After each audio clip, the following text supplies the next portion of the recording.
Saludos, ¿qué tal? ¿Cómo estáis? Bienvenidos a una edición más de Periodismo 2030. Otro día más, bueno, siempre nos despedimos diciendo lo de hoy ya es difícil de superar. Bueno, pues hoy creo que lo seguimos superando, porque ya veréis el invitado que tenemos para reflexionar lo que estamos haciendo aquí en Periodismo 2030 sobre cómo va a ser, cómo pensamos que va a ser, cómo creemos que va a ser la próxima década en el periodismo. Empezamos.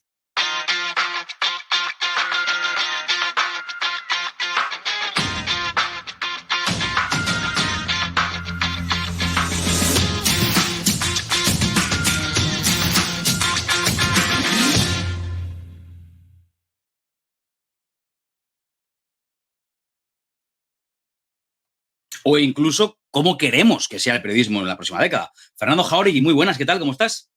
¿Qué tal, Sergio? ¿Cómo estás? Buenos días. Un día más de un chat más, pero como tú dices, un chat excepcional porque la persona a la que vamos a entrevistar, yo la admiro desde hace muchísimos años, la admiro sin reservas, además, y ha demostrado ser digno de esa admiración, por muchas razones. Así que, con él, preséntalo, vamos con él. Voy a desvelar una mini conversación privada que se ha producido hace unos segundos, que es cuando, con vuestro permiso, si no, luego me lo quitáis el permiso. Le decía hace un momento en privado Fernando Jáuregui a nuestro invitado, decía, ¿te acuerdas cuando éramos felices y no lo sabíamos? Y nuestro invitado le ha respondido, todo lo que empieza por te acuerdas, mal. Es un gran inicio para esta conversación. Tenemos el honor de saludar aquí en Periodismo 2030 a Iñaki Gabilondo. Iñaki, muy buenas. ¿Qué tal? ¿Cómo estás? Hola. Pues muy bien, encantado de estar con vosotros y con todos los que puedan después reunirse. Gracias por aceptar nuestra invitación. Fernando, creo que, bueno, decía Fernando, admiro mucho a Iñaki Gabilondo. Iñaki Gabilondo, para los que hemos estudiado periodismo, comunicación audiovisual, como en mi caso, hemos ejercido y ejercemos esta profesión, ha sido para todos un referente por muchas razones. En mi casa, por ejemplo, yo lo supe mucho tiempo después. La voz que sonaba todas las mañanas era la voz de Iñaki Gabilondo, pero yo la tenía asociada a que era la voz de las mañanas de mi casa, ¿no? Era la voz de Iñaki Gabilondo. Fernando, ¿por dónde quieres que empecemos esta conversación? Por el futuro. Vamos al futuro porque, como dice muy bien Iñaki, todo lo que sea, decíamos ayer, es mal asunto. Así que, Iñaki, ¿vamos a peor? Hablo de periodismo, hablo del futuro del periodismo. La pandemia está permitiendo unas restricciones a las libertades y a la libertad de expresión, y no hablo solo de España, hablo del mundo entero, lo está permitiendo y se está admitiendo. Por tanto, ¿vamos a peor? Bueno, diríamos que vamos a distinto, o puede que vayamos a distinto, y lo que sí es cierto es que han aparecido actores que no había, o que han aparecido muy fuertes actores que antes estaban adoptando una posición un poquitín más subordinada o más discreta, ¿no? Efectivamente, ahora hay muchas voces que están avisando, alertando del peligro de que la nueva realidad, apoyada en las nuevas tecnologías, en la globalización, etcétera, puedan terminar por convertirse en una herramienta represora. Pero encadenémoslo con muchas otras cosas. Ya desde que empezó Internet, cuando se soñó Internet como el gran escenario de la libertad, surgieron voces que advertían de que sí, el gran escenario de la libertad, pero también el campo de batalla en el cual se libraba la lucha del poder mundial. En este momento la lucha por los big data es la lucha por el poder y de pronto descubrimos que Internet era al tiempo el gran marco de la esperanza de la libertad y al tiempo el campo en el que se libraba la batalla del poder. Y por tanto se podía convertir en una especie de enemigo de la libertad. Se han escrito muchísimos libros. Yo tengo aquí atrás uno de Susan Zuboff, muy bueno, en el que habla justamente de esta circunstancia. Están advirtiéndolo todos. Lo advirtió Harari hace no mucho, cuando decía vamos a tener que optar, vamos a encontrar dentro de una gran disyuntiva, la disyuntiva de empoderar a la gente aprovechando las posibilidades que brinda el nuevo tiempo o, al contrario, pues maniatar a la gente con las posibilidades que ahora brinda el nuevo tiempo. Todas estas cosas estaban ya flotando, andaban dando vueltas por ahí hasta que con la pandemia pues ha llegado a oficializarse. Ya es evidente que hemos entrado en una nueva realidad y de pronto nos vemos pues ante cosas que sonaban y que ahora ya están aquí encima de la mesa. Y en efecto, entre las cosas que andaban por ahí pululando y que de pronto vemos más cerca es el riesgo de que, aprovechando nuevas circunstancias, nuevas tecnologías, invocando nuevos temores, invocando también realidades amenazantes, muy amenazantes, como los fake news, etcétera, pues asomen movimientos o iniciativas que los periodistas que tenemos una piel muy sensible para esto y mucho olfato, vamos, ya no necesitamos ni radar ni sonar, pues nos alertamos muy pronto cuando vemos que alguna cosa puede llegar a inquietar. Sí, en este momento está sobre la mesa todo y todas las posibilidades, Fernando. Todo lo que puede hacer este mundo mejor y todo lo que puede hacerlo lo peor. Todo lo que puede permitirnos un desarrollo esplendoroso y todo lo que puede hacernos regresar hacia atrás. Todo lo que puede impulsar nuestra libertad como nunca antes había podido conocer y todo lo que puede en este momento limitarla. Pero sí que hay una especie de alerta general en el mundo ante la posibilidad de que, aprovechando la potencia de las nuevas tecnologías, pues empiecen a crecer estas intenciones represoras o limitadoras de la libertad. Los periodistas, por tanto, ojo a Víctor una vez más en torno a esto. Oye, a mí una cosa que me inquieta y que estoy viendo detrás de ti es la cara de Trump. Detrás de ti bueno, tienes un libro que tienes la cara de Trump. Trump es un señor... Acaba de salir hace unos días el libro de Bob Woodward, el periodista de... No, el de Woodward, ya lo sé, si lo tengo yo también. Aquí, pero te digo, parece difícilmente creíble los ataques a los medios de comunicación generalizados que ha hecho Trump. Y a mí me parece también bastante polémico, y te lo pregunto, el hecho de que 3 grandes cadenas de televisión, de pronto el discurso de Trump, que era claramente una sarta de mentiras, sobre eso no cabe la menor duda, pero de pronto deciden llevarlo a negro, deciden suprimirlo, cortarlo y no darlo. ¿Eso es bueno, malo? ¿Tú cómo lo ves, Iñaki? A mí no me gusta. Con Trump llegaron muchas cosas que nunca hubiéramos creído que iban a llegar. Pensábamos imposible, inverosímil, que un ser como él pudiera llegar a obtener el apoyo de una importante masa ciudadana. Ha tenido 71 millones de votos. Y, en efecto, sus ataques a los medios han sido un disparate desde mucho antes de poder y luego absolutamente mientras estaba. Pero la iniciativa de las cadenas de cortar la emisión de una intervención de estas, yo no la suscribo. Entiendo cuál puede ser, entiendo la intención, evidentemente. Yo no la suscribo, yo no lo hubiera apoyado. Si hubiera formado parte del equipo que hubiera tenido que decidir eso, yo hubiera dicho que no lo cortamos. A lo mejor hubiera colocado en algún momento un banner diciendo esta información incluye muchas fake news. Al finalizar esta intervención, abriremos una mesa de debate para denunciarlo. No soy partidario, porque ¿sabe lo que ocurre? Que en nombre de las mejores y más nobles intenciones, pues se pueden cometer atropellos que son justamente más graves que los que queremos evitar, ¿no? Yo creo que a Trump y a este tipo de personas no hay que negarles la voz, hay que criticar su voz. Mira, yo recuerdo, Fernando, tú debes recordarlo perfectamente bien, cuando hace bastantes años, Pedro J. Ramírez hizo una entrevista a ETA. Bueno, una entrevista que todos habíamos intentado. Yo he de decir que intenté 70 veces entrevistar a ETA y nunca lo logré, y me imagino que tú también y todos, ¿no? Lo logró él. Vale. Entonces se organizó una formidable bronca. No hubiera debido nunca hacerse esa entrevista. Yo no entiendo esa bronca. Podría a lo mejor cuestionarse si se hizo bien o mal, si se acompañó con el adecuado contexto, si se marcó de una forma adecuada, si se interpretó, se valoró. No, yo no creo que la solución sea la que han emprendido las emisoras americanas. Y me temo que, como resulta bastante brillante en principio y original, pues puedas tener seguidores, ¿sabes? Y no me extrañaría mucho que dentro de un tiempo empezáramos a ver movimientos de ese tipo. A mí no me gustan absolutamente nada. Es decir, yo no creo que sea por ahí. Sinceramente no creo que sea en modo alguno por ahí por donde se trata de neutralizar las mentiras y las cosas, ¿no? Las informaciones falsas, ¿no? Mira, ya que estamos hablando de Donald Trump, a propósito de la casualidad, ¿no? del libro que tienes detrás, Iñaki, creo que por ahí podemos situar un fenómeno que empezó a ocurrir de manera muy llamativa con Donald Trump, pero que ahora creo que pone la llaga en uno de los problemas actuales, ¿no? Que es esto de eliminar al intermediario, que es el periodista, que es precisamente esa persona que cuando alguien está contando una mentira, pues debe contextualizar y debe subrayar las contradicciones de la persona que la está diciendo. Donald Trump se saltó esto hablándole directamente a los ciudadanos a través de las redes sociales, a través de Twitter, y cada vez ninguneando más a los periodistas que podía tener enfrente en las ruedas de prensa. Ese fenómeno que empieza con Donald Trump, o que se acentúa con Donald Trump, ¿es un riesgo de cara al futuro? ¿Es un fenómeno creciente? Lo de eliminar al intermediario, eliminar al periodista porque pensamos que los actores pueden hablar directamente con los ciudadanos.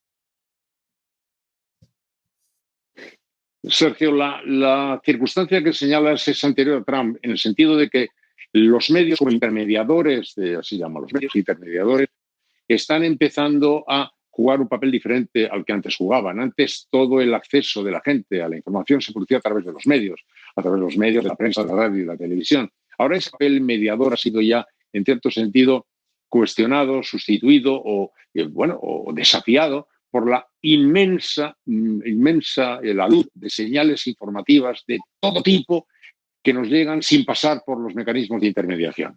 Antes de que lo dijera Trump, eso de ir directamente al kiosco a comprar el periódico, eso de poner la radio, poner la televisión, está al tiempo compitiendo con, como digo, las muchísimas señales que dan a través de las redes sociales, de Internet, etcétera, etcétera, sin pasar por los conductos de la mediación. Eso en un primer momento se saludó como la prueba máxima de la independencia, la prueba suprema de la independencia. He ahí la prueba suprema de la independencia. No hay una mano manipuladora entre el hecho y el destinatario, un medio de comunicación con su correspondiente ideología. Bienvenida sea la libertad. Pero claro, de repente, muy poco después, se descubrió que esa tromba que llegaba a los destinatarios a través de los circuitos no vehiculizados por los medios de comunicación, pues resulta que tenían un pequeñísimo inconveniente, que era el anonimato. Y así como sería ahora en esta sociedad en la que estamos pidiéndole al filete que nos vamos a comer al mediodía, su trazabilidad de dónde viene la vaca y dónde pastó y de dónde viene, pues resultaba un poco grotesco que la información pudiera llegar de ningún sitio, procedente de nadie sabe dónde y con un destinatario ninguno. De manera que empezamos ya a vivir este fenómeno que estaba provocando ya un extraordinario cambio. Daniel Innerarity ha hablado muchísimo de él, ¿no? La pérdida de ese monopolio de la intermediación y la entrada en combate y en colisión con una multitud de señales entre lo que llegaba lo bueno, lo valioso, lo mentiroso, lo equivocado, lo intencionadamente equivocado, lo que correspondía a una industria construida, porque hay una industria de las fake news. Ya no se trata de que haya, en fin, noticias mentiras como siempre las hubo. No, es que ahora además hay una industria de fake news. Eso ya existía. Entonces, claro, cuando de pronto eso se institucionaliza al máximo, cuando llega el hegemón por antonomasia, el presidente de los Estados Unidos, y saltándose todos los conductos tradicionales, empieza a gobernar a punta de tuit y a pasar información a punta de tuit. Entonces, eso naturalmente, como digo, no es que hayan inaugurado el fenómeno, pero lo ha elevado a la máxima potencia y ha convertido en especialmente difícil esta tarea, en la que los periodistas son fundamentales para la contextualización de las cosas, ¿no? Pero fíjate, yo he tenido, cuando estaba en CNN Plus, yo tuve una discusión bastante curiosa con la casa en la que estaba en aquel momento trabajando, porque no estaba de acuerdo con el eslogan que manejaba. La casa manejaba un eslogan, no se lo recordaréis, decía: lo estás viendo, está pasando. Y en silencio absoluto se ofrecían imágenes. Y con aquel eslogan se venía más o menos a decir: he aquí la prueba superlativa de nuestra limpieza profesional. Está viendo, está pasando. Y yo decía, ya, pero es que está pasando otra cosa, que también está pasando. Es que puede no estarse entendiendo nada de lo que estamos viendo y que está pasando porque falta la presencia periodística que lo contextualice. Y les decía, si tú estás viendo porque está pasando que cae una gran tromba de agua sobre un campo, no sabemos si es el 8º día de una inundación que ha costado 20.000 cadáveres o el primer día de una lluvia bendita que se está observando en una tierra de sequía. Como el periodista no aparezca para contextualizar, lo estamos viendo, está pasando, pero no lo estamos entendiendo.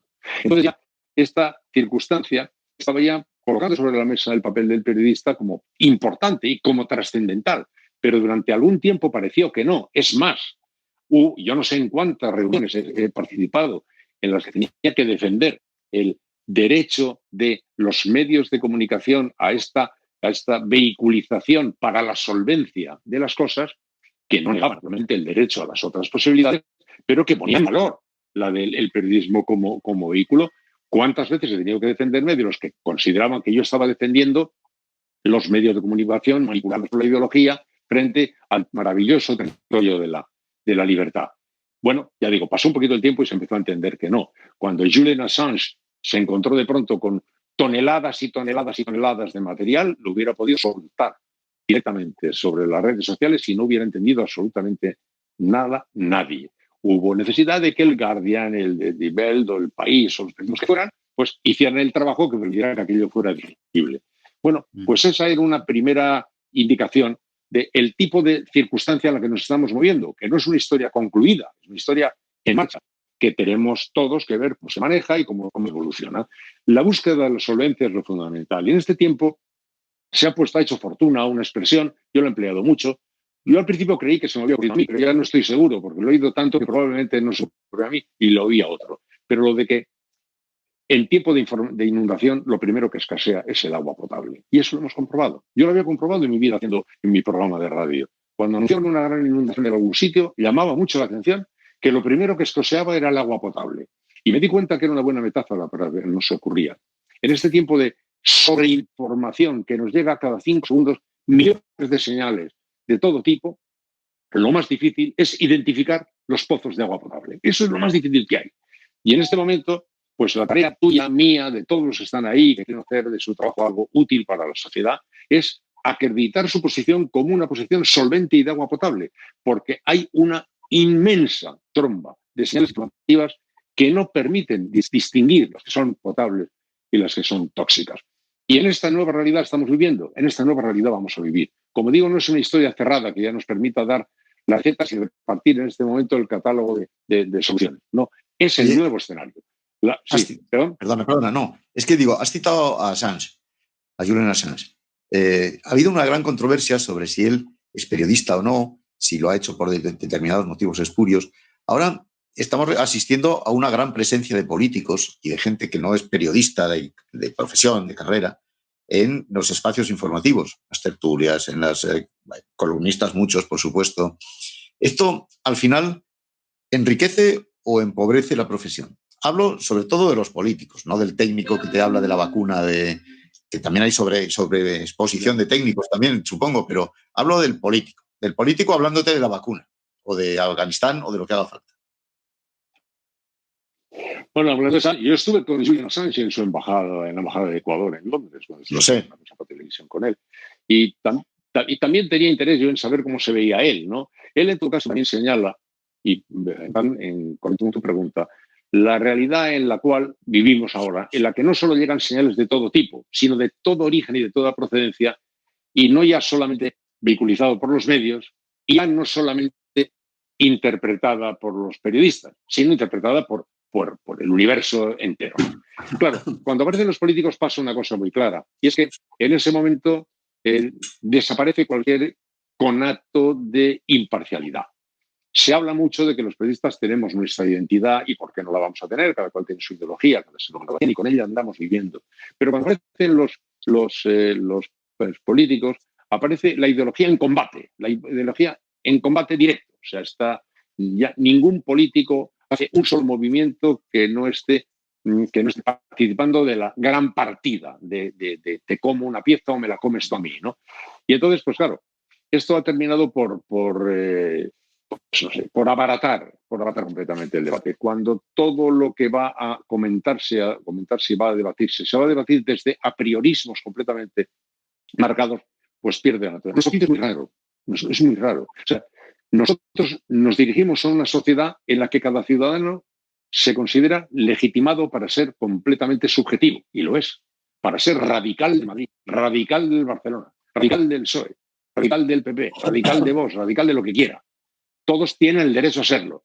Nosotros somos, sin embargo, requeridos para que nosotros no tengamos ningún tipo de posibilidad de tocar. Y es dificilísimo de acceder, porque al radical del Madrid nada de lo que le digas le va a parecer suficiente y cualquier crítica le va a parecer una tradición. Igual ocurre en la política. Tenemos un trabajo muy difícil, muy raro en ese sentido, condenado a andar chocando con los prejuicios de la gente que reconoce su prejuicio y su derecho a tenerlo, y que, sin embargo, pues nos exige a nosotros, desde su prejuicio, una limpieza de juego que, aunque la tengamos, difícilmente se lo va a parecer desde su prejuicio.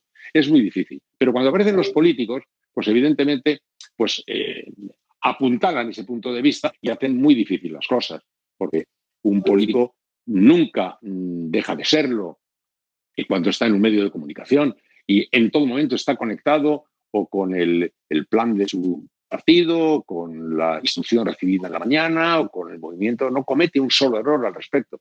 Se pierde frescura, pero es la vida, es así. No tengo en este momento una receta para evitar que tal cosa ocurra. Hay varias cosas que a mí me quedan pendientes, ¿no? Una de ellas relacionado con algunas de las cosas que tú mencionabas, tiene que ver con lo que Elie Pariser llamó el filtro burbuja, que alguna vez también hemos hablado aquí de esto, ¿no? A mí me preocupa especialmente el filtro burbuja, que es una cosa que hace que yo como usuario de medios de comunicación, como lector de prensa digital y como usuario de buscadores, pues por ejemplo, busque, tengo interés por saber algo sobre Egipto y pongo en Google Egipto, que es el ejemplo que pone Elie Pariser en su libro. Entonces, a mí me devuelve Google una serie de entradas que son completamente diferentes a las que le puede devolver por ejemplo, un ciudadano que vive en Egipto, ¿no? A mí me pondrá las pirámides de Egipto y cuestiones relacionadas con turismo, y a él le pondrá, pues probablemente, cuestiones más relacionadas con política interior, etcétera. Pero esto hace que, aunque los dos tengamos la sensación de que lo que nos cuenta Google o el timeline de Twitter o de Facebook sea la realidad. Y no es una realidad, es mi burbuja de realidad. ¿Cómo desde los medios de comunicación podemos luchar contra esto, que es tan complicado y que hace que cada vez más la gente viva en su burbuja, es decir, separada, alejada, y no tengamos puntos de encuentro y pensemos además que estamos en posesión casi absoluta de la verdad? ¿Esto cómo lo resolvemos? Pues eso es lo que tenemos que plantearnos. Yo ya estoy de retirada, Sergio. Que yo soy que te pregunto a ti, Sergio, ¿qué vais a hacer? Porque estás contando la realidad alterada, distinta de la que Fernando y yo conocimos en nuestro pasado periodístico, que armaba un eje, coordenadas, etcétera, que más o menos parecía ser pues, evidente y fuera de duda. Ha sido alterado por una nueva realidad. Y, por tanto, esa es la nueva realidad en la que hemos de operar. Soy yo el que pregunto, ¿qué vais a hacer en esa nueva realidad?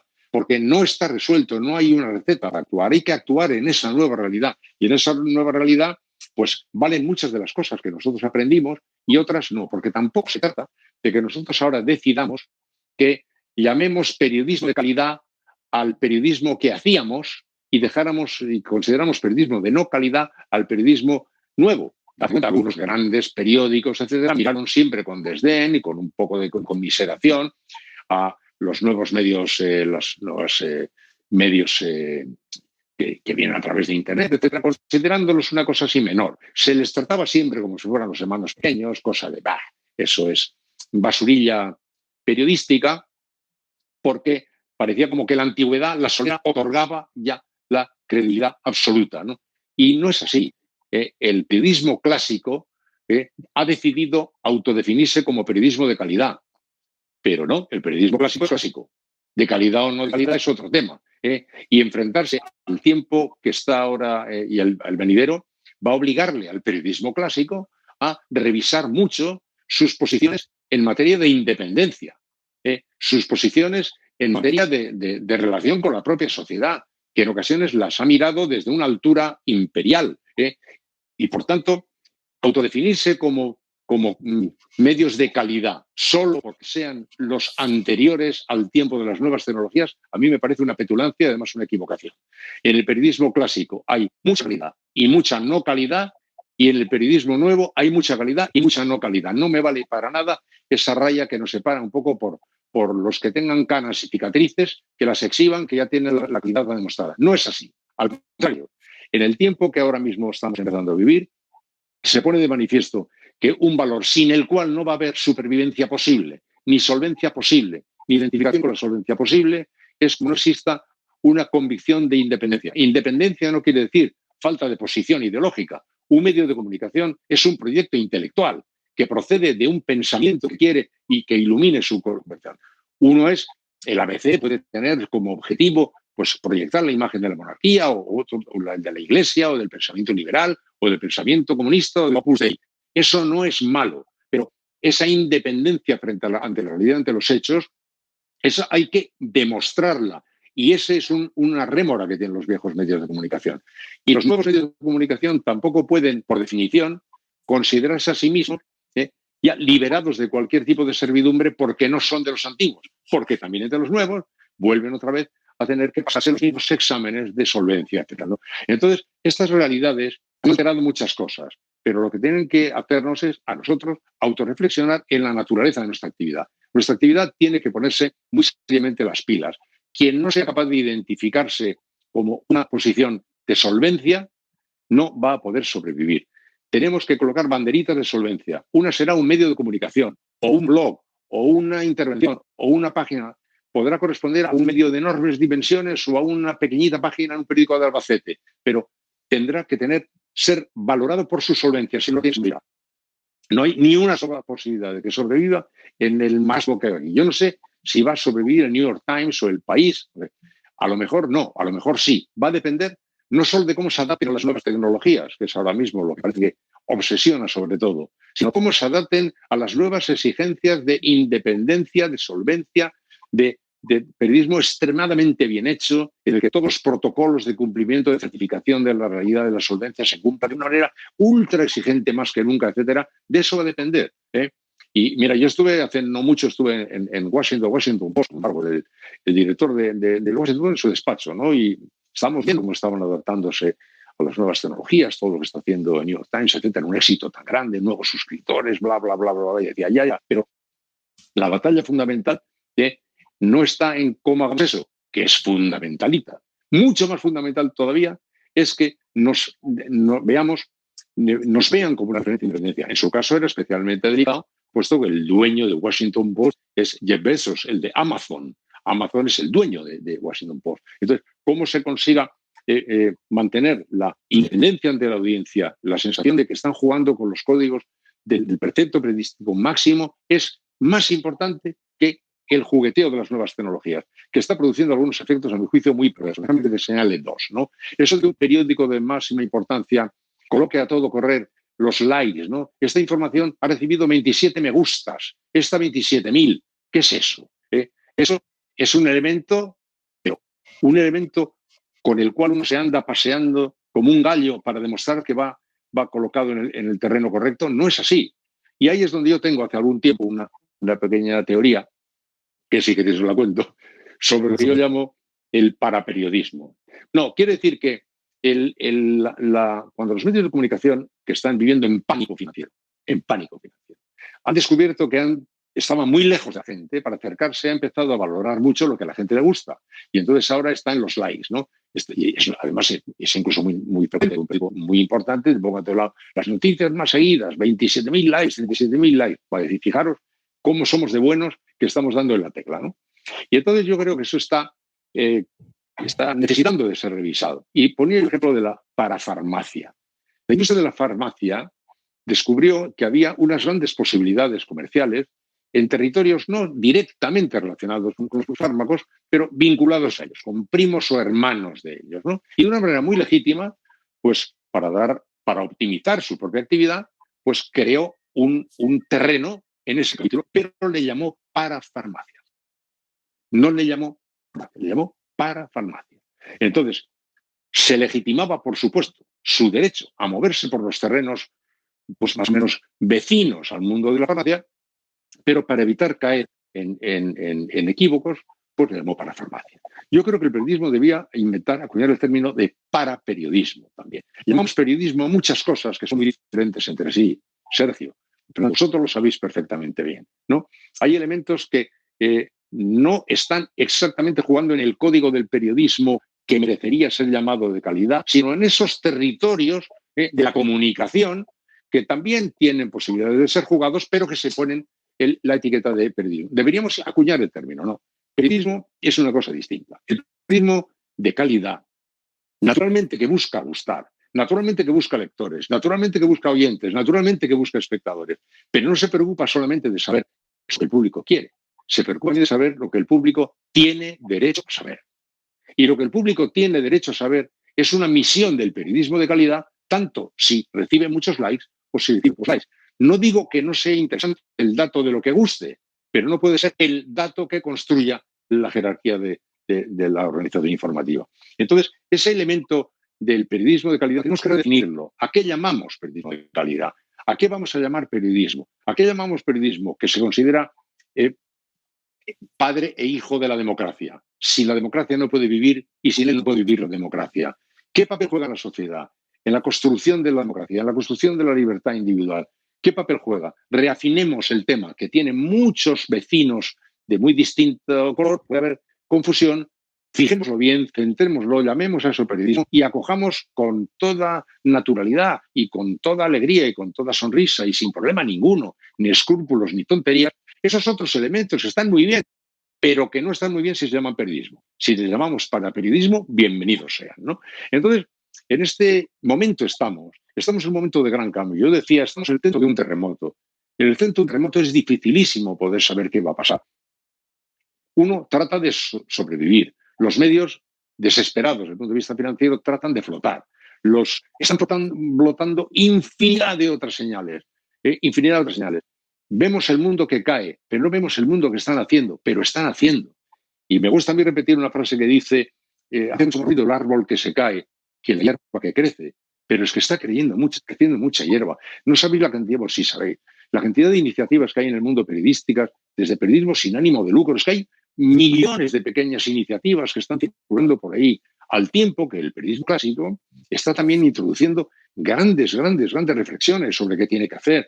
Los casos de New York Times o de Guardian, ahora ya se comentan, el Washington Post, etcétera, que están haciendo movimientos de adaptación a la nueva realidad. Pero en todos los casos, diciendo, hay que vivir, claro está, en la coyuntura. No se puede vivir para la coyuntura. Hay que vivir en el aprendizaje de las nuevas tecnologías. Hemos de saber manejar el nuevo idioma porque si no lo sabes manejar, no puedes sobrevivir. Perfecto. Pero no podemos ser ahora mismo, no podemos olvidar los rasgos que definen nuestra actividad. ¿Por qué existe y qué papel cumple? Y que tiene una misión, que es la de, bueno, tiene al menos que la misión de velar por un derecho ciudadano. Y en ese capítulo a mí hay una cosa que me inquieta, que tampoco se ha comentado mucho y que vosotros que estáis en contacto con los periodistas, sois tal vez la unidad más activa en agrupar periodistas, Fernando, tenéis que poner en el foco. Para los periodistas le decimos a la sociedad que lo somos, para garantizarle el juego limpio o para decirle tenemos las mejores intenciones, decimos hemos estudiado periodismo, nos han llevado a una universidad, nos mostramos ante usted avalados por algo que en cierto sentido nos reconoce nuestra capacidad, nuestras atribuciones, pero los empresarios de prensa no. Un empresario de prensa puede proceder, bueno, Jeff Bezos de Amazon, puede ser el dueño de una tienda de chorizos, puede ser el propietario de una empresa multinacional del entretenimiento, puede proceder de 47 sitios legítimamente sin que nadie le pregunte qué es, qué quiere, qué sabe y qué pretende. Es curioso, porque para contarnos es el caso del Watergate. Todos hemos sabido, y ahí lo hemos visto, el ejemplo de dos periodistas admirables y de una editora admirable. Sin Woodward y Bernstein no se hubiera podido hacer, y sin la editora tampoco.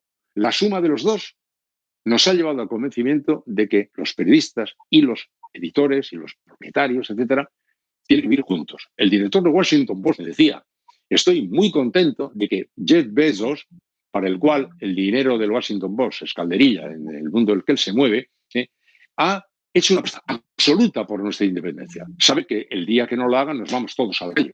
Ahí trabaja Bob Woodward, por ejemplo, y el propio. Pero ese pacto es fundamental. Y yo digo, y a la sociedad que tanto le importa, está todo el santo día dando vueltas a la cosa de por qué este periodista piensa así, por qué este otro periodista piensa así, y cuánto de independiente es usted y cuánto de independiente es el otro, y se queda tan pancho sin mirarle la patita a los propietarios y diga, ¿usted de dónde viene? ¿A qué dedica el tiempo libre? ¿Qué quiere hacer usted con este periódico, con esta radio, con esta televisión? ¿Qué intenciones tiene?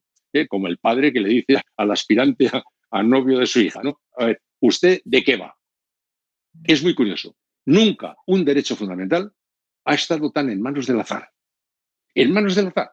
De la suerte o la mala suerte que tengamos de que aparezcan editores con criterio, con escrúpulos, con sentido de lo público, con sentido de lo colectivo, con sentido de democracia, o no. Entiendo yo que para hacer un periodismo de calidad y sobre todo independiente, nos estamos encontrando con 4 realidades ahora. Una, tú la has señalado, que es la quiebra absoluta de los medios de comunicación. Están en quiebra. Casi todos están en quiebra. Vamos, algunos pueden resultar rentables, pero globalmente es una quiebra que eso te coloca en manos de, pues oye, en este caso Jeff Bezos es estupendo, pero hay otros editores que tú y yo sabemos que no son tan estupendos y que se están comprometiendo con el presidente de la presidencia del gobierno, con tal ministerio, con tal empresa, con tal trama policial corrupta. Esto es la verdad. Segundo, el papel. El papel muere, se está muriendo. Se está muriendo y eso no tiene arreglo, yo creo. Eso parece que no, pero tiene su traducción también luego en una realidad. Tercero, se está muriendo lo presencial. Mira cómo te estamos entrevistando, Iñaki. Yo hubiera preferido 1000 veces que estuviésemos tomando un café, mirándonos a la cara, diciéndote, a ver, el libro ese que tienes ahí detrás, ¿qué es? O que tú me dijeses, coño, no sé, otras cosas. Pero aquí estamos. Esto, el fin de lo presencial va a tener consecuencias importantes. En fin, vamos, la minoración de lo presencial. Y cuarto, la tecnología, tú lo has dicho también. Oye, la tecnología va a influir sobre la libertad. La tecnología, también lo ha dicho Sergio, la tecnología conecta directamente con el individuo y nos suprime a nosotros de un plumazo. Y la tecnología, sobre todo esta tecnología dominante en nuestras economías, oye, hace que una red social pueda censurar a un presidente de un gobierno. Al hombre más poderoso del mundo lo censuran. Antes hablábamos de las televisiones. No, y te censuran a ti si no les gusta lo que estás diciendo y a mí si no les gusta lo que estás hablando en Twitter. Oye, esto no son unos serios, pero muy serios riesgos para poder llegar al periodismo que tú y yo y Sergio y seguramente todos los que nos están viendo queremos, ¿no? Sí, claro. Claro que son dificultades muy serias y además, como no podemos distinguir las que son consecuencia del tiempo que vivimos y las que son intencionadamente perversas, pues tenemos otro problema. Quiero decir que ahora mismo, tal como estamos viendo en el mundo, pues no podemos evitar la existencia de esas nuevas redes que están en este momento llenando de información y de noticias y de datos y de comentarios las cosas. Pero yo decía antes que es muy importante que se ha detectado la existencia de una industria de las fake news. O sea, antes, al principio, las fake news, yo pensaba, y algún día sí lo comenté, esto es la mentira de toda la vida, con todas sus variantes, el globo sonda, la media verdad, etcétera, etcétera, pero ahora multiplicado por la globalización de las nuevas tecnologías. Y es así, pero también es que de pronto se han descubierto las estructuras interesadas en la participación. Las más gordas, ya estamos hablando, sí, organizaciones rusas, etcétera. Pero luego también las otras. En este momento ya sabemos que ante cualquier comentario que surja en el sitio hay ya equipos preparados por los partidos políticos para salir al paso inmediatamente, ¡pum!, de los comentarios de uno, para salir al paso de los comentarios de otro, para intoxicar por aquí, para intoxicar por allá. Pues eso, efectivamente, eso está así, eso está pasando en ese territorio, en ese mundo nos estamos moviendo. Cambios muy grandes. Yo tengo 78 años, tengo 53 años de vida en esto. Por tanto, yo hago con el esfuerzo que puedo para tratar de colocarme para entender, para tratar de surfear esta ola. Pero evidentemente no tengo respuesta. Intento surfearla, no tengo respuesta. Pero sí sé cuál es el temario de cuestiones que se van a colocar frente a la mesa de Sergio. Sí sé cuál es el temario de cuestiones.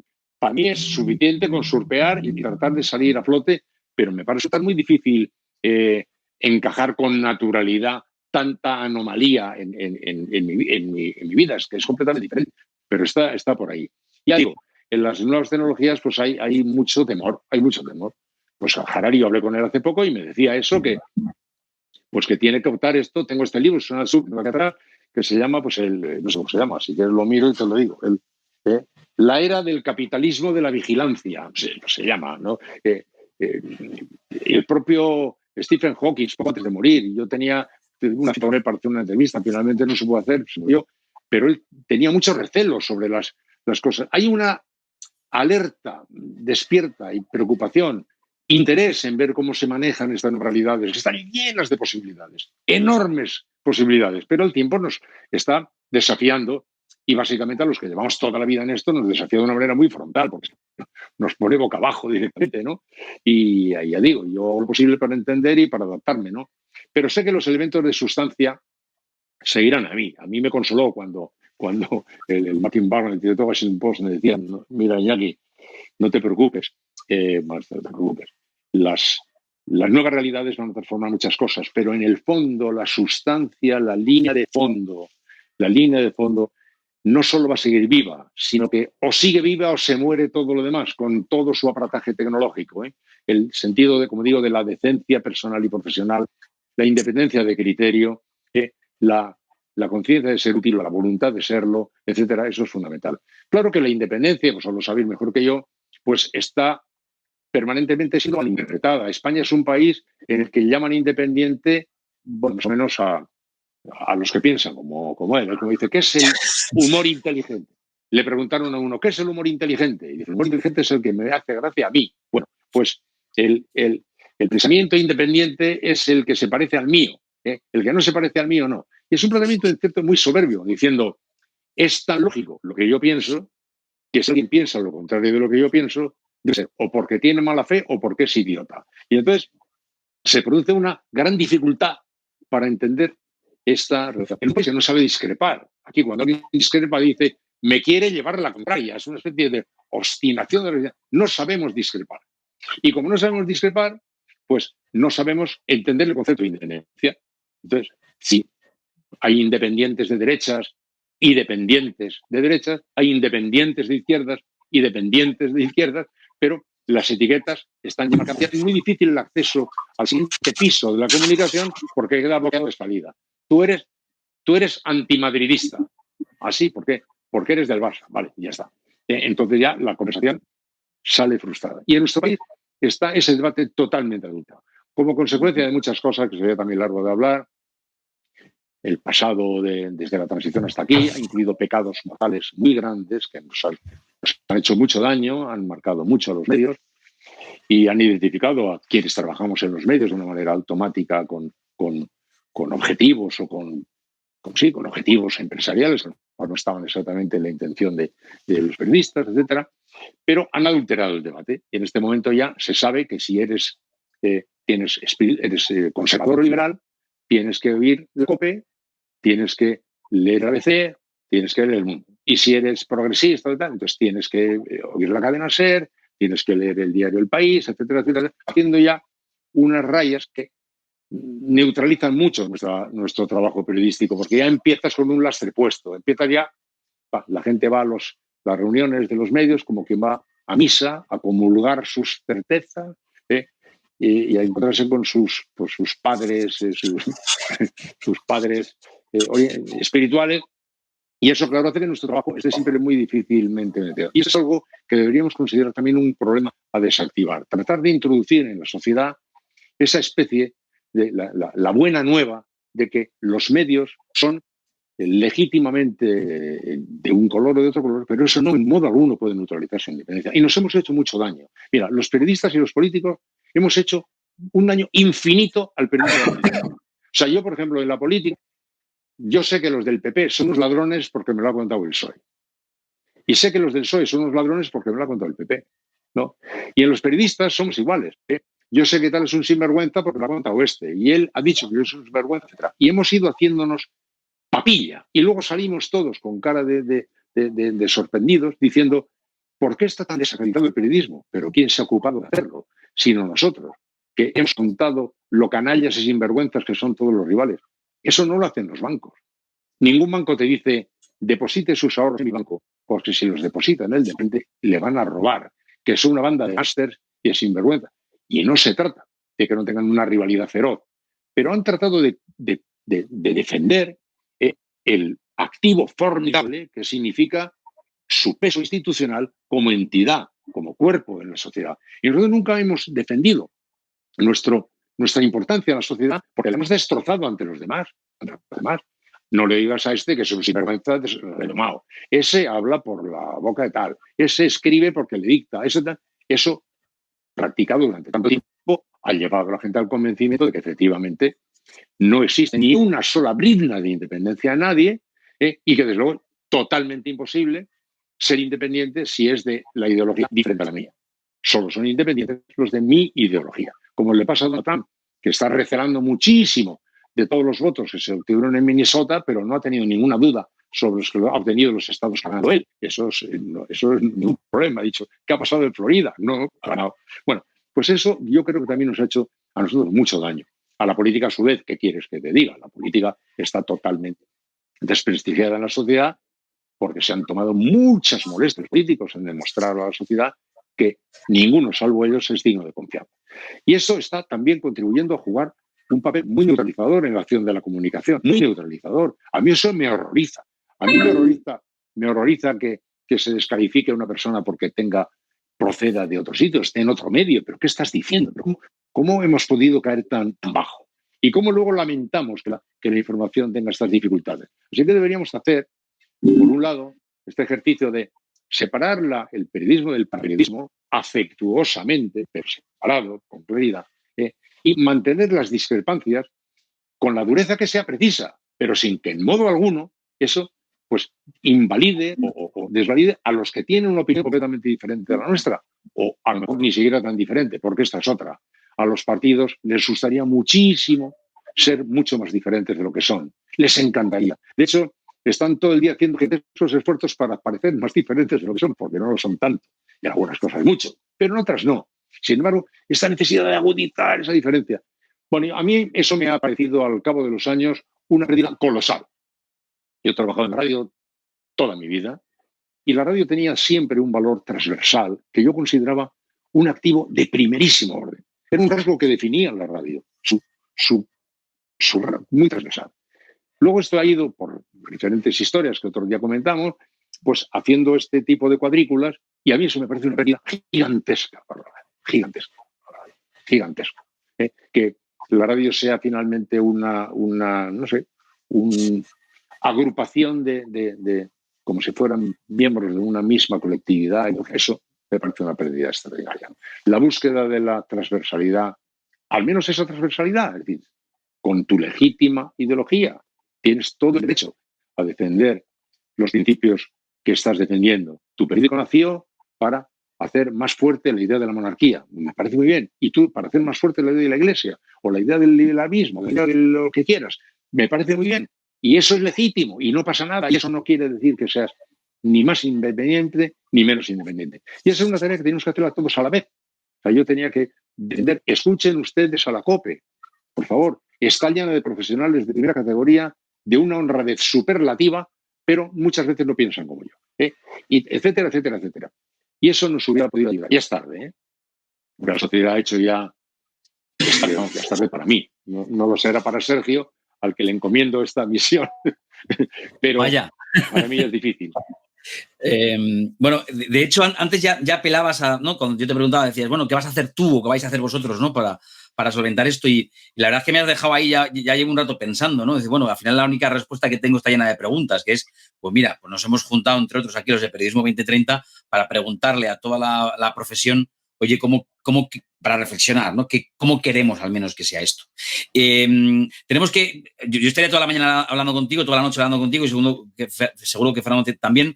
Yo te quiero hacer una pregunta más y entramos en el capítulo de conclusiones. Mira, has mencionado algunos entrevistados de uno de tus últimos proyectos cuando ya no esté, que se ha emitido recientemente en Movistar, con entrevistas fabulosas, en las que tú has reflexionado en muchos ámbitos diferentes con los mejores expertos del mundo, pues en todos los terrenos, cómo será el mundo cuando tú no estés, ¿no? Cuando nosotros no estemos.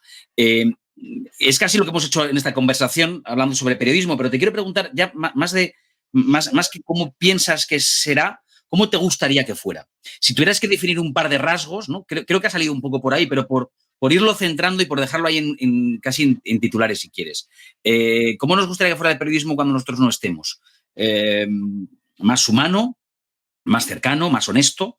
Que nos miremos más a los ojos y huyamos de apriorismos y de prejuicios. ¿Qué rasgos le darías a ese periodismo que te gustaría que se ejerciera en los próximos años?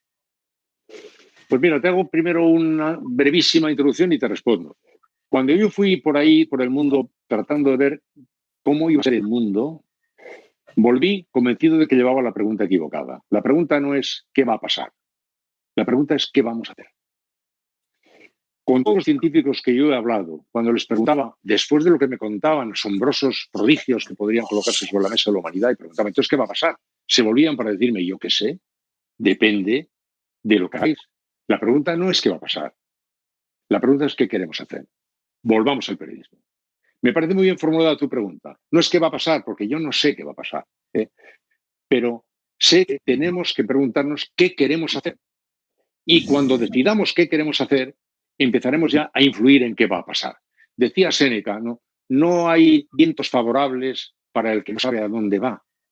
Y le pasa mucho a nuestras sociedades, que está todo el día esperando el viento favorable que no podremos identificar porque no sabemos a dónde queremos ir. El periodismo tiene que formularse las preguntas aprovechando esta enorme confusión para reflexionar y para decir cómo queremos que sea el periodismo, qué queremos que sea el periodismo, qué creemos que tiene que ser. qué nos gustaría que fuera y después luchar para conseguirlo. Y desde luego, al primer renglón de esa reflexión, yo sí puedo decir, desde mi punto de vista, tiene que proyectarse rumbo al hombre, o sea, dirigirse rumbo al hombre. En este momento, para muchos ciudadanos, el periodismo como la política se ha ido al quinto pino, o sea, la política se ha ido al quinto pino. Ahí habitan una serie de señores que dicen que hablan de nosotros, pero hablan de sus cosas. El periodismo, un poco arrastrado por eso mismo, tiene también ese mismo tipo he reprochado un poco en esa misma dirección. También un poco así. Nos hemos alejado de la gente. Reprochaba yo antes que anduviéramos actuando en función de los likes. Los me gustas no son la solución, pero la búsqueda en la realidad de la gente de lo que está en este momento pasando, sí, porque tenemos demasiado puesto el rumbo a la política, demasiado puesto el rumbo a los elementos de decisión y muy poco puesto el rumbo a la gente. Y yo a veces en la radio, que ya no estoy haciendo el programa, pues le decía a mis compañeros, fijaros qué demostración más grande de que hemos perdido ese rumbo de prioridad de la gente. Cuenta Radio Nacional, o la SER, o la COPE, o lo que sea. En Alsasua, un tren, había un paso a nivel, un tren, ha habido un choque, ha habido 7 muertos. Bueno, muy bien. A los 15 minutos, cuando todavía a lo mejor los cadáveres no han sido recogidos, la noticia ha desaparecido del ámbito humano. El siguiente renglón dice, el gobernador civil se ha presentado en no sé qué, el partido político ha dicho, o sea, el otro partido reclama explicaciones en el que pide la dimisión del... Y a los 20 minutos, con los muertos todavía sobre el andén, el asunto ha desaparecido del ámbito humano, ha sido proyectado a otro lugar. Y en ese otro lugar va a iniciar ahora mismo su aventura. Es una metáfora, a mi juicio, de lo que estaba diciendo cuando digo que debemos de colocar el tema prohibición. No nos dura nada la peripecia humana en nuestro tratamiento informativo. Las repercusiones en la gente de las cosas no nos dura nada. Un minuto después de que empecemos a mencionarlas, se nos ha escapado al territorio donde parece que estamos todos ahí confortablemente instalados, en la lectura de las responsabilidades, las tal. Y mientras tanto, el ritmo no se ha desviado. Para esa reflexión que yo propongo que hagáis sobre qué queremos que sea el futuro y qué queremos que sea el periodismo del futuro, pues yo hago esta aportación. Colocar las cosas rumbo a la gente y resistir un poquito ahí antes de que aparezcan con su ansiedad bulímica los políticos, a apoderarse de la noticia para empezar a hacer dibujitos con ella, ¿no? Esa sería mi primera entrega, para un renglón de la reflexión que habrá que hacerse. Oye, Iñaki, ¿los políticos son el problema? Entonces, estos políticos que tenemos aquí y ahora son el problema. Hombre, vamos a ver, ya sabes que una respuesta fulminante a esa pregunta parecería un titular gordo que no correspondería exactamente a lo que yo estoy queriendo decir, pero sí forman parte del problema. Y no están teniendo la capacidad de entender que tienen responsabilidad en la colocación del problema en su sano juicio. Los partidos han llegado a la paranoia en su interpretación de las cosas, han llegado a la paranoia, y a la paranoia que por las mañanas se convierte en un argumentario que empieza rápidamente a circular y con ese sello seco a torear por la vida, que perdiendo en el camino todos los matices, todos los pulsos, los latidos en las realidades humanas, ¿no? Los partidos políticos ahora mismo tienen que hacer una gran reflexión. Como estamos hablando del periodismo, yo te digo del periodismo, pero si hubiéramos hablado de la política, te diría que la democracia es una herramienta fundamental, pero que está roñosa, que hay que engrasarla, que hay que limpiarla, que hay que revitalizarla, que nos hemos jugado la vida nosotros por la democracia porque creemos que es lo mejor y me moriré creyendo que es lo mejor, pero está roñosa, es un edificio que tiene aluminosis. Hay que tratar de revisar eso. Los partidos políticos tienen que revisar su papel, tienen que revisar sus sistemas de organización. Así no pueden continuar. Están empezando a no tener utilidad para la sociedad. La utilidad primigenia se ha ido perdiendo por el camino de sus batallas pequeñitas. La gente, a todos los niveles, la gente de gran nivel no quiere acceder ya a la política por millones de razones. Entonces, la política, a su vez, como digo, merece, supongo que mucha gente debe estar haciéndolo, una reflexión a fondo sobre su papel. Pero está, desde luego, está tocada. Y luego date cuenta que los que vivimos el pasado político con tanta intensidad, Fernando, sobre todo a ti me dirijo ahora, cuando vemos cómo todos los miembros que construyeron aquel fenómeno fantástico de la transición, que recordamos con orgullo y con admiración, están tocados de alguna manera. La jefatura del Estado, el Parlamento, los partidos políticos, el Estado de las autonomías, está todo en estado de revisión. Tiene que releerse, revisarse, reactualizarse. El periodismo, por supuesto, pero tienen los partidos políticos que leer de nuevo en qué consistía su tarea, tienen que revisar su papel, tienen que poner rumbo al hombre, y todos rumbo al hombre a lo mejor nos terminamos por encontrar. Ahora, no digo que sean el problema, pero evidentemente son un problema. Y la sociedad más lo tiene muy detectado en todos los sondeos y en las encuestas lo señalan. Iñaki, has puesto esta conversación perdida de titulares por todas partes. O sea, vamos a tener dificultades para no. Tener cuidado con eso. Yo le tengo muchos de los titulares, ¿sabes? Ya, pero hombre de radio y hablamos espontaneidad y luego, cuidado. Los titulares siempre son una reducción, ¿no? Pero este último que yo he subrayado aquí en mi cuadernito, he anotado, la democracia está roñosa, da para mucho, pero es que has contado muchas cosas. Yo creo que, si os parece, dejamos de momento esta entrega de esta conversación maravillosa sobre el futuro del periodismo en Periodismo 2030 con Iñaki Gabilondo aquí. Pero, Iñaki, no me comprometo, no puedo hacerlo, a decirte que a lo largo del transcurso de este proyecto no volvamos a llamarte otra vez a volver a repasar contigo asuntos, porque me da que es que sí, no Sergio, abiertas, ¿eh? Asuntos puntuales. No hemos hablado de la televisión, que ya la gente no la ve. La gente está dedicada a las plataformas más que a ver la televisión, a ver la información en televisión. Muros de pago, suscripciones. No hemos hablado de los muros de pago, ¿no? No generalices. Sí, no digo que no generalices, que todavía mucha gente ve la televisión. Sí, pero cuando quieras. Claro. Lo que quiero decir es que se ve menos televisión. En estos confinamientos, la gente se ha lanzado como loca a las series de Netflix, de HBO. Eso es obvio, es un dato. Si todo está muy reventado. Cuando yo hacía el telediario en el año 1980 o cuando hacía Familia en el año 85, que no había más que una tele, tenemos 800.000 millones de espectadores. Ahora está todo mucho más fraccionado. Es que es un mundo distinto, atomizado de todas formas, ¿no? Es muy difícil generalizar de una manera muy... Bueno, generalizar siempre es peligroso, pero en este caso están los datos. No, pero hay datos. Hay datos de consumo. Sí. Eso es así. Claro, pues decías, Iñaki, te llamaremos más porque ha sido una gozada hablar contigo, ¿eh? Y eso, que hay muchos temas ahí para reflexionar, y seguiremos ahondando aquí en Periodismo 2030. Muchísimas gracias por haber participado con nosotros en este debate. Gracias. Bueno, ahí nos encontráis en periodismo2030.com, ahí encontráis todas estas conversaciones. Nos encontráis, por supuesto, en Twitter, estamos en todas las redes sociales, en Instagram, en Facebook, pues para ir consultando toda la agenda que tenemos de un montón de reflexiones, debates y conversaciones. Y, por supuesto, no quiero dejar de agradecer que todo esto es posible gracias al apoyo, al impulso de la Fundación AXA, que nos está ayudando. Ojo y atentos, porque ya hemos dado algún avance de la encuesta que estamos realizando junto con GAT3 para conocer hábitos de consumo de medios de comunicación y periodismo. Iremos desvelando en los próximos días más datos de esa encuesta, y, como digo, gracias a la Fundación AXA que nos está apoyando con ello. Fernando, lo dejamos aquí entonces, ¿no? Iñaki, un hallazgo lo del paraperiodismo. Vamos a hablar de parapolítica también, un poco en el sentido que tú decías. Muchísimas gracias, Iñaki. Sabes, Fernando, que si tú me dices ven, lo dejo todo. Pues es verdad. Cuando queráis. Es verdad. Cuando queráis, Fernando. Un abrazo muy fuerte, querido amigo. Abrazo muy fuerte. Un abrazo grande. Hasta luego. Muchas gracias. Hasta luego.